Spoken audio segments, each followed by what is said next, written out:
Come in. You wanted to see me, Harvey? I do indeed, Jane. In fact, I must say it's a positive delight to see you looking so wonderful. Sit down. You, Jane, are my strong right arm. Oh, and your permanent right arm, since the Residents' Committee insisted on. Yes, and isn't it wonderful to have such a clever Residents' Committee? All those charming old people being able to use the wisdom of their years to tell me how to run this place. Even if I do have all those weeks of management training behind me.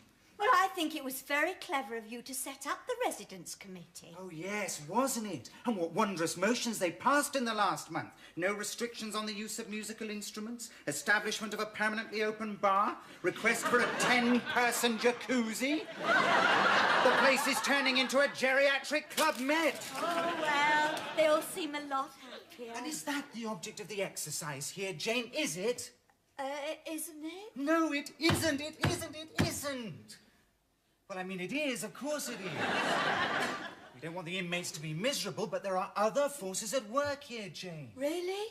Well, what could be more important than the happiness of the dear old people in the autumn of their years? The happiness of future generations of dear old people, Jane. And if this crop drives the place into the financial bogs, well, then the dear lovely doctors who finance us just might go back to putting their money into pine forests and goat breeding. And this, of course, would mean not only the demise of Bayview, but I doubt also our paths would ever cross again. Of course, we could still write to each other, if we could afford the stamps. Oh, Harvey, I had no idea. Oh, no more you should, my dear. Your job is keeping these dear old people happy. Is there anything I can do? Well, I might have a little plan up my sleeve. Oh, good. Well, if you need any help, I'm your man. I mean, I'm your woman. Oh, don't mean I'm your woman. Well, I am your woman. Shut up, Jane. Come on, chop, chop, lunch at the Grand. Let's not be late. Come on, Henry. Should have brought a bloody sheepdog. You should have come in. It was wonderful. I prefer my fish in breadcrumbs. Get them into the cars, will you? Henry, where the heck are you going? Come on, mush, mush. Quickly. We want some lunch. In you get. Come on. Well, this will scupper the outings budget. Voted for by the Residents' Committee. Democracy at work. And it beats the hell out of going to Lewis in a minibus. Coming out of yourself, Tom. Not nearly such a tedious, boring old crank as you used to be. Well, thank you, Diana. And as we are bandying compliments around, may I say you're just as vile and crabby as ever. Why, thank you, Tom. Smile, please. The Grand Hotel, old chum. And take the long way round so that people can look and wonder who these rich and successful old stiffs can be.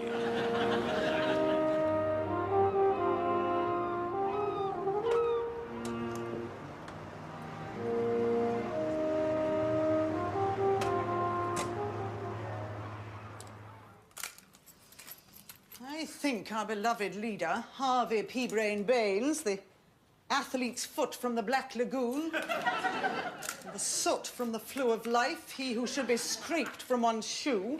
Get to the point. Well, I think Baines is up to something. Probably wants to curb your use of extravagant metaphor. Came into the dining room this morning, kept smiling at me. Perhaps he's on one of these mind-altering drugs. I doubt it. There'll be nothing for it to work on. No. If Baines is smiling, it means he's found a way to save money or get rid of us. We must watch our flanks, Brigadier. Maybe we could get the Residents' Committee to fire him. Oh, God, no, we might get someone reasonable. Would that be good? Certainly not. Baines baiting is one of my few remaining pleasures. Keep still. You're using a lot of film on me. Have you developed some erotic fixation for me? Or is it your intention to make me your love slave? Sure. Am I not pin-up material? Not quite. You're a bit old.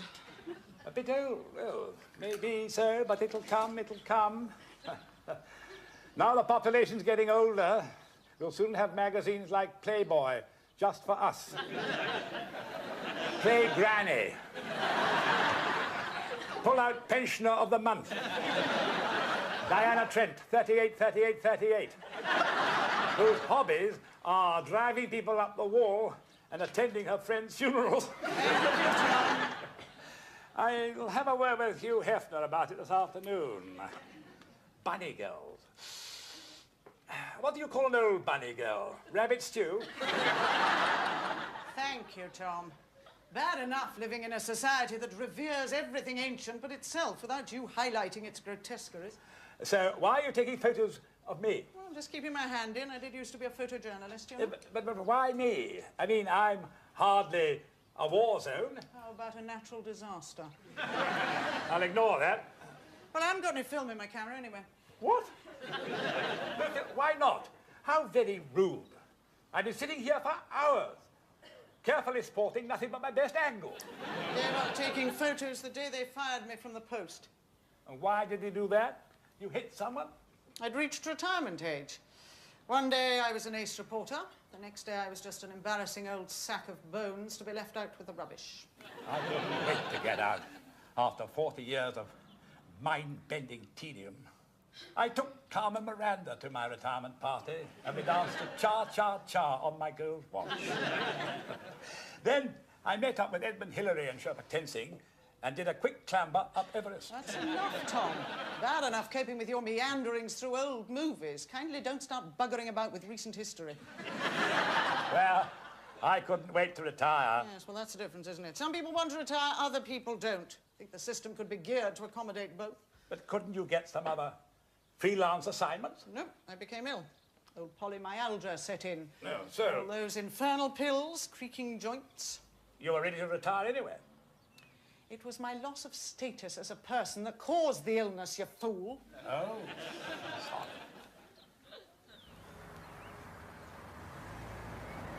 My God, What? it's my niece. The Clapham Strangler herself. Where? Well, there, look, she's just going to the house. I didn't see her. Well, look, there's our Porsche. Well, it's her Porsche. It must be her. Ah, I see. I parked my Porsche, therefore I exist. Porsche ergo sum. What are you doing here? Probably come to see her beloved auntie. She can't stand me. She's probably come to poison me. Or mine the dining room. You don't think that smacks of senile paranoia, do you? Certainly not. She's my niece. I taught her all she knows. Maybe I'll go back and spend the weekend in Hawaii. Bet she's plotting with Baines. I'm going to go and scrutinize my will. Make sure it all goes with me.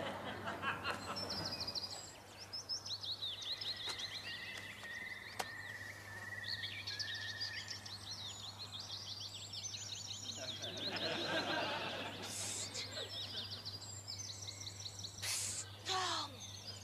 Yes? Tom! Yes? Is that you, God? Has my time come? Are you calling me God? It's Jane. Jane? Yes. Jane, goodness. I always assumed that God was a bloke. Good. It'll shut the feminists up. Tom, it's me, Jane. I'm behind you.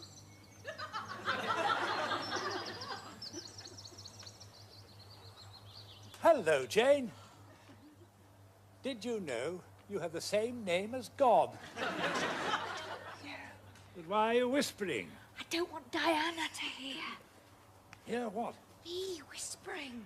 Well, she won't hear you whispering if you stop whispering and talk normally. I want to talk about her in private. What about her?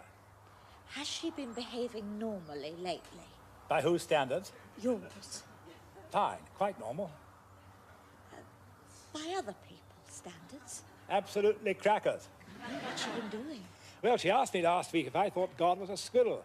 And this week she's been going around taking photographs of everything without any film in her camera. So you think she's incapable of handling her own affairs? I haven't noticed her having any affairs. I do. When I came back from Hawaii, I noticed Antonio the gardener looking pretty cocky.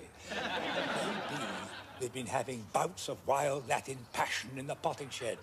Or wild Latin potting in the passion shed. Thank you, Tom. And I'm sorry it had to come to this.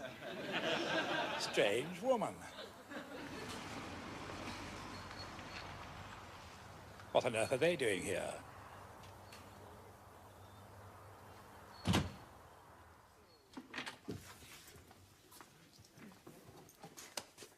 How do you do?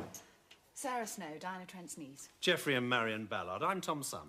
Oh, yes, I've heard of him. Not half as much as we've heard of your bloody aunt. You're ashamed of yourself having an aunt like that. It's hardly her fault, Marion. Before he came here, he was just an old codger who sat around being a bit daft and smelly. Since she's warped his mind, he's nothing but trouble. Trouble, trouble, trouble. Trouble, trouble, trouble. Would you like a pill, dear? They don't work anymore. At least when he was at home, we had some control over him. But now, him and that harlot aunt of yours, huh, I believe that's why we're here. because your aunt's a tart. Baines said he had a couple of ideas which might be to our mutual advantage. Drowning. Sorry? Drown the pair of them. That's the only solution. I think that's enough, Marion. My father tells me that you've often tried to kill your aunt. Really? He says you tried to strangle her with some rosary beads. Oh, And that you frequently sent her poisoned chocolates. and I still didn't succeed. Just as well I'm more competent in running my business than I am in murdering my aunt. Don't stop trying, though, will you? No, I think it was one of Tom's little exaggerations, Marion. Oh? Pity. How do you feel about your aunt? Well, Well, Miss Snow, Geoffrey, Marion. Well, here we are again. Have you got your note? Yes, Dad and the residence committee do seem to be going a bit over the top. She's put him up to it. Quite possibly.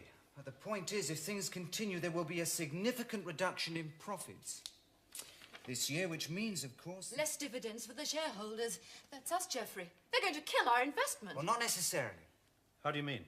Well, it did occur to me that life would be a lot easier for all of us if these dear old folk had people of, shall we say, greater responsibility and knowledge of the real world running their affairs. If you get my drift. No? Don't be thick, Geoffrey. What does he mean? Well, I don't know. are you talking about power of attorney? Well, that's an interesting idea. Of course, I know nothing about the law, but I believe it actually entails going to the Court of Protection and registering them as people who might not be mentally competent to run their own affairs. Nutters. Then all you have to do is prove it, and Robert is your father's brother. Bob's your uncle. Ah. Does this mean you can get your hands on their checkbooks? Yes. How do you do it? Well, there is the question of proving mental incompetence, and for that you need general witnesses and a medical opinion. Well, I think I can probably find you a psychiatrist. Wonderful, and I've got someone collecting general evidence. Love it. Ha! Got 'em. Got 'em! Hell have they got to? Yoo-hoo! Anyone home? Go away. Oh, have you lost something? I have lost my mind. Oh, well, I don't think you'll find it in your handbag. No, you're probably right. I will try the wardrobe. What is my niece doing with Baines? Oh, I don't know, I'm sure. What do you want? I'm a bit worried about Tom. Yes, I suppose he is a rather bizarre outcome of 5 billion years evolution. Heavens, that's where that got to. But I don't suppose thee and me are much better, especially not thee. Oh, I'm worried about his mind. It seems to be going a bit. Bit? You are optimistic. Tom's mind started floating off into the autumn mists a long time ago. Well, don't you think that's a worry? No, I think it's a great advantage. The way they treat you at the wrinkled end of life. It's a great gift if you can pop into your head and bike off to a better time. I treat you well, don't I, Diana? You treat us like puppies, Jane. I suppose there is some clotted goodness in you. Just a pity it comes out like a syrup slick. So, has Tom been doing anything specifically strange lately? Yes. He has been having a passionate affair with a Californian teenager called Peggy Sue. A little trollop, coming on so sweet and innocent. The poor man is exhausted. It's not real, Diana. It is to him. Oh, you're not jealous, are you? Jane, will you leave the room before I take the top off your head and spoon your brains out to the crows? Ah, got the little buggers. Tom? Tom? Tom! Ah, get Get your leather gear on. We are going for a burn. We are all agreed, then? Yes. I suppose so. Oh, my God, my car. I can't help it. I do not. What about that? Just get going.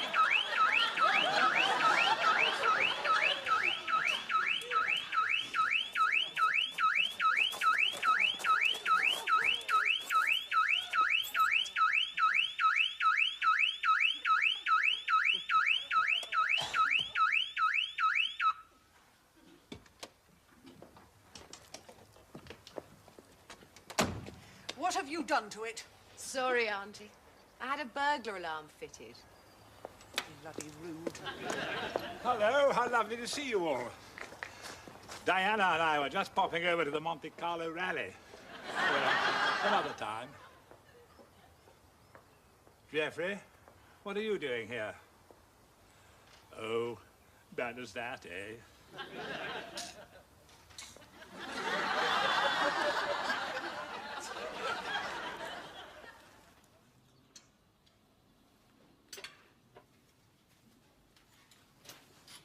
Here you go.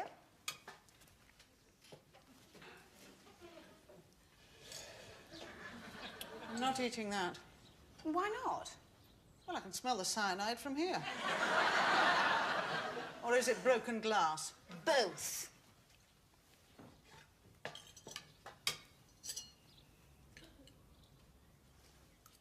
I'm not falling for that one.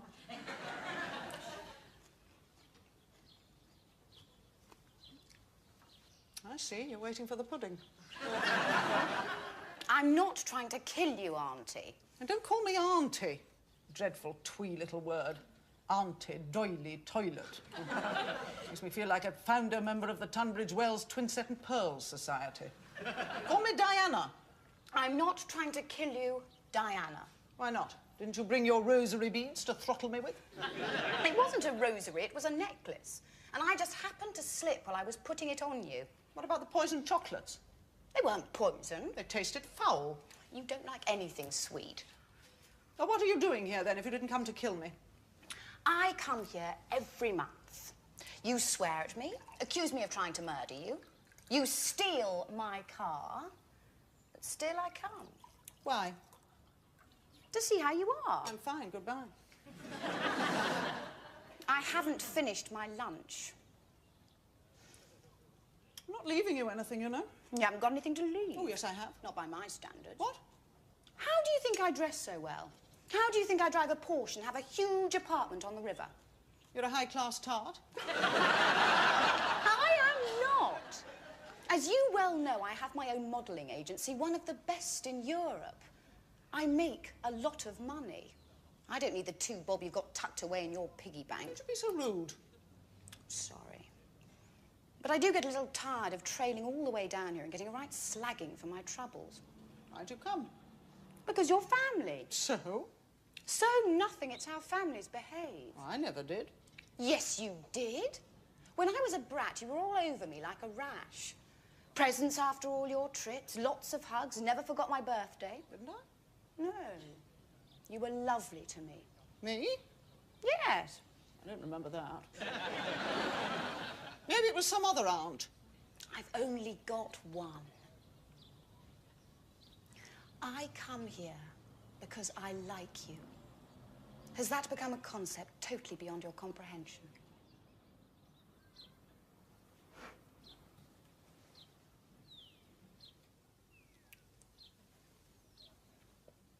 What are you doing with Baines?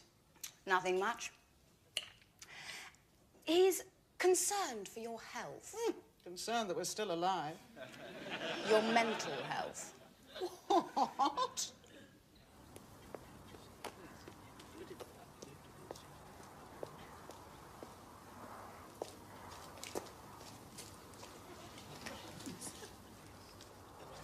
It's very interesting. So they were notes taken by my assistant here. Chairs, Jane. You see, these two have delusions of damn near everything. I mean, he goes off on his astral travels or whatever, and she thinks people are trying to kill her. I mean, it's obvious they've both long since gone over the edge. Yes, well, I think we'll leave the medical diagnoses to me, shall we, Mr. Baines? If I find they're not of sound mind, then of course I will sign the appropriate papers. And I, of course, would be very grateful, if you know what I mean. What do you mean, Mr. Baines? Oh, nothing. Nothing at all. Of course not. No, goodness me, no. I mean, I wasn't offering you a... I'll ask them to step in. Jane? Diana, Tom, could you come in, please? It's so good of you to agree to this. Diana, Dana, this is Dr. Darrow, the clinical psychologist I told you about. And he's conducting a survey of the elderly care establishments in the area. And I thought, well, as our two most prominent residents, you'd be the ones to ask his little questions. How do you do? Pleased to meet you. What ho, quack? Dr. Livingston, I presume, or is it the Flying Doctor, in which case, good day, sport. Ho, ho, ho, ho. Want to cut my leg off, take out my kidneys, fill me up with old bicycle parts, be my guest. My body is your body. Now, that's yours. If you'd like to sit down. Oh, yes.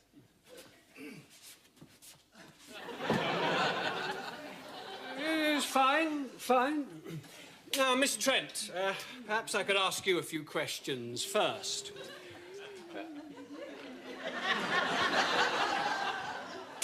Are you happy here, Miss Trent? Oh, deliriously. I think that this is the most wonderful place in the world. If not the universe. And indeed the other side of the universe. And indeed the other side of the other side of the universe. Yes, I think we've got that bit. Mr. Ballard. Mr. Ballard. Yes. Are you happy here? Where? Here, at Bayview. This isn't Bayview. Oh, where is it then, Tom? This is Everest. And I am Edmund Hillary. And we've just conquered the peak in time for the coronation of our good young Queen Elizabeth II. Attention, Sherpatenting. God save the Queen. The Queen. God save our gracious Queen. Take no notice, he's quite gaga. Isn't he just? Yes, I see. Now, what is it that you find particularly pleasant here, Miss Trent? Well, it is relatively free of assassins. Assassin? Yes. You see, in the outside world, I found that a lot of people were trying to kill me. Notably the closer members of my family. I could hardly step outside my front door without mad nieces trying to machine gun me down.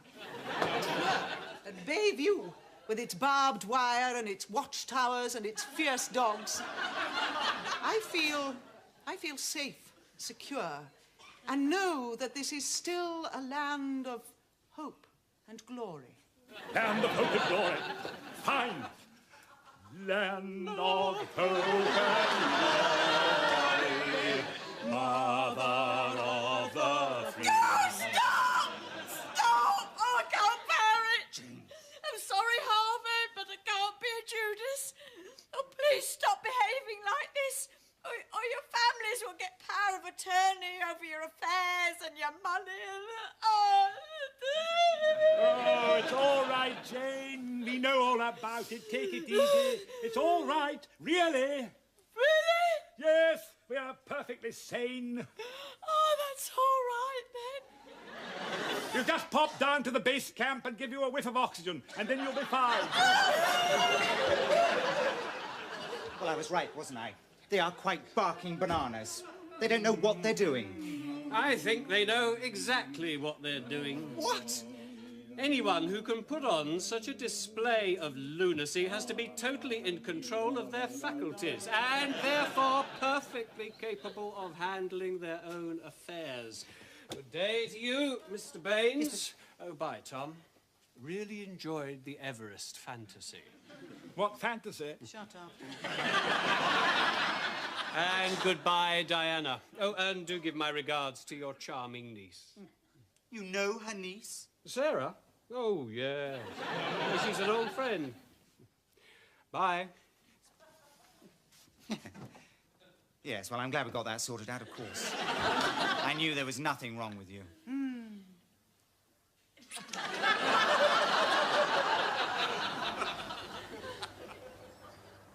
Well, goodbye, Sarah. Is that all I get? What's wrong with this perfectly normal hand? I've just stopped them declaring you daft and getting their hands on all your worldly goods. Makes a change from trying to murder me, I suppose. All right. Thank you. It wasn't too painful, was it? I don't want you to keep coming here. Why not? Oh, why do you think, child? I want to stay in your memory as I was, when I was hanging out of helicopters, living on my wits, when I was full of fun, giving out presents and laughter, when I was alive. I don't want you to remember me as I am now. I'm ashamed of being old. But that's so silly. No, it isn't.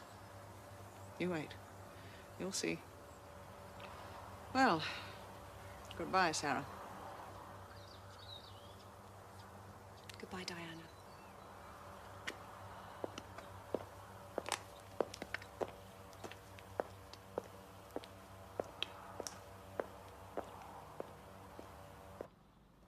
Well, I know why I'm miserable. Because you're you. Precisely. It's not often we see you looking like a dead bloodhound. What's up, Doc? It's Peggy Sue. She's left me. She's pushed off with a smarmy young guitarist called Ricky. Told you she was a slut. I think I'll go back to Betty Grable if she'll have me. I'm sure she will, Tom. And I suppose you're still going hammer and tongs at it with the young gardener, Antonio. Kindly don't include me in your energetic fantasy life, Tom. I've got other plans afoot in the real world. What? I'm going back to work. Aerial photography. I was always rather good at it. Huh? Eh? Come on! There's nothing to worry about. We just go up and down the coast, taking shots of all the fancy houses and blow them up and flog them to the owners. No one can resist an aerial shot of their own house. What do you need me for? You're my assistant. I don't want to go up in a helicopter. I won't even go up in a lift. This is real life, Diana. Betty Grable wouldn't like it. Shut up and get in.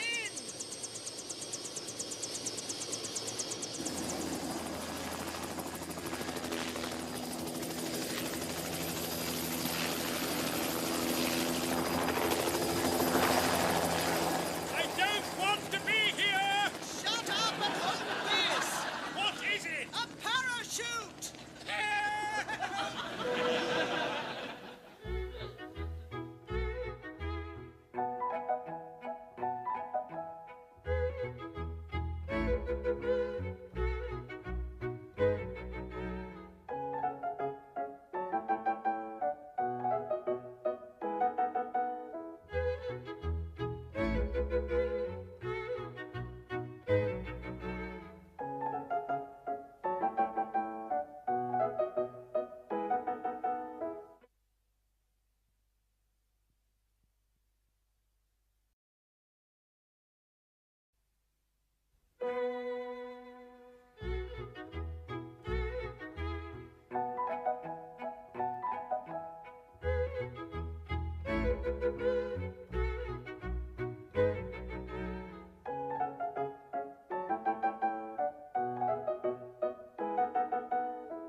Come in.